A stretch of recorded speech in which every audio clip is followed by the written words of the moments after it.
कभी मुझे बहुत अफसोस लगता है, हिंदुस्तान की न्याय व्यवस्था में काम करने वाले जो एडवोकेट्स मित्र हैं उनसे माफी मांगते हुए ये कह रहा हूं, मैं उनसे पूछता हूं आप काला कोट पहन के अदालत में क्यों जाते हैं?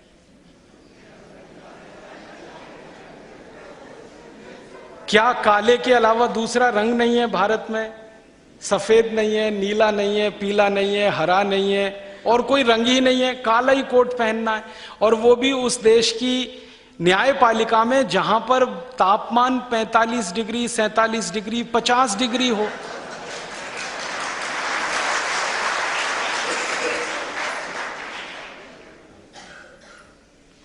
पचास डिग्री तो हो ही जाता होगा बैतूल में गर्मियों में, क्योंकि बैतूल तो विदर्भ के नजदीक है। विदर्भ तो सबसे गर्म इलाका है। नागपुर 50 डिग्री तो आराम से क्रॉस कर जाता है।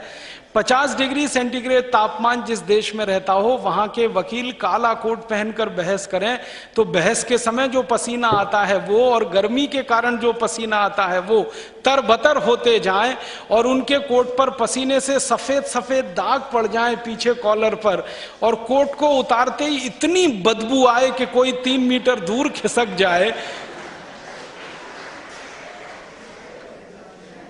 लेकिन हम हैं कि कोट का रंग नहीं बदलेंगे, क्योंकि ये अंग्रेजों का दिया हुआ है। आपको मालूम है, अंग्रेजों की अदालत में काला कपड़ा पहनकर न्यायपालिका के लोग बैठा करते हैं, और उनके यहां स्वाभाविक है, क्योंकि वहां -40 डिग्री सेंटीग्रेड तापमान होता है, 0 से नीचे। भयंकर ठंड है, तो भयंकर ठंड है, बर्फ पड़ती है, साल में 6-8 महीने बर्फ पड़ती है। इतनी बर्फ पड़ने वाले देश में जहां बहुत ठंड होती हो, वहां काला कोट ही पहनना पड़ेगा, क्योंकि वो गर्मी देता है, ऊष्मा का अच्छा अवशोषक है, अंदर की गर्मी को बाहर नहीं निकलने देता और बाहर से गर्मी को खींच के अंदर डालता है। इसलिए ठंड वाले देश के लोग काला कोट पहनकर अदालत में बहस करें तो समझ में आता है। हिंदुस्तान के गर्म देश के लोग काला कोट पहन के बहस करें, 1947 के पहले होता था, समझ में आता, 1947 के बाद भी चल रहा है। हमारी बार काउंसिल को इतनी समझ नहीं है क्या कि इस छोटी सी बात को ठीक कर लें, बदल लें? सुप्रीम कोर्ट की बार काउंसिल है, हाई कोर्ट की बार काउंसिल है, डिस्ट्रिक्ट कोर्ट की बार काउंसिल है। सभी बार काउंसिल मिलके 1 मिनट में फैसला कर सकती है कि कल से हम ये काला कोट नहीं पहनेंगे। वो तो भला हो हिंदुस्तान में कुछ लोगों का। हमारे देश में पहले क्या होता था ना, अंग्रेज न्यायाधीश होते थे तो सिर में टोपा पहन के बैठते थे, वो भी काला होता था, उसमें नकली बाल होते थे, पूरा टोपा लगा के अंग्रेज बैठा करते थे। आजादी के बाद 40-50 साल तक टोपा लगाकर यहां बहुत सारे जज बैठते रहे हैं इस देश की अदालत। और अभी तो यहां क्या विचित्रता है कि काला कोट पहन लिया, ऊपर से काला पैंट पहन लिया, बो लगा लिया, सब एकदम टाइट कर दिया, हवा अंदर बिल्कुल ना जाए, और फिर मांग करते हैं कि सभी कोर्ट में एयर कंडीशनर होना चाहिए। ये कोट उतार के फेंक दो ना, एयर कंडीशनर की जरूरत क्या है?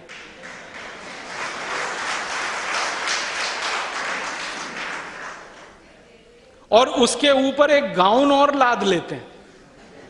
आपने देखा वो नीचे तक लहंगा फैलता हुआ।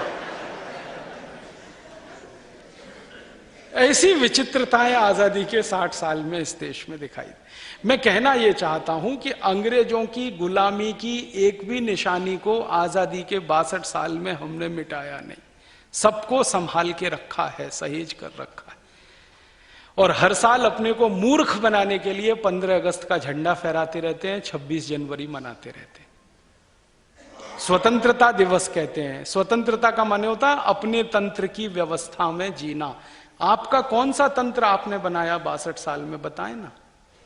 सब अंग्रेजों की बनाई गए नियम कानून व्यवस्थाओं में हम जी रहे हैं।